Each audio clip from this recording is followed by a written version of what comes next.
বাগেরহাট এক আসনে বিএনপি মনোনয়ন প্রত্যাশী শেখ ওয়াহিদুজ্জামান দীপুর সঙ্গে মতবিনিময়। রায়হান শেখ, মোল্লাহাট, বাগেরহাট এক ফকিরহাট, মোল্লাহাট, চিতলমারী আসনের বাংলাদেশ জাতীয়তাবাদী দল বিএনপি এর মনোনয়ন প্রত্যাশী ও দলের জাতীয় নির্বাহী কমিটির সদস্য অ্যাডভোকেট শেখ ওয়াহিদুজ্জামান দীপু দলীয় নেতাকর্মীদের সঙ্গে মতবিনিময় করেছেন।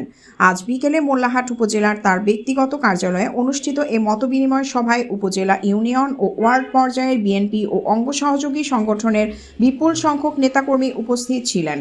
মতবিনিময় সভায় শেখ ওয়াহিদুজ্জামান দীপু বলেন, গণতন্ত্র পুনরুদ্ধার ও দেশনেত্রী বেগম খালেদা জিয়ার মুক্তির জন্য আমাদের ঐক্যবদ্ধভাবে কাজ করতে হবে।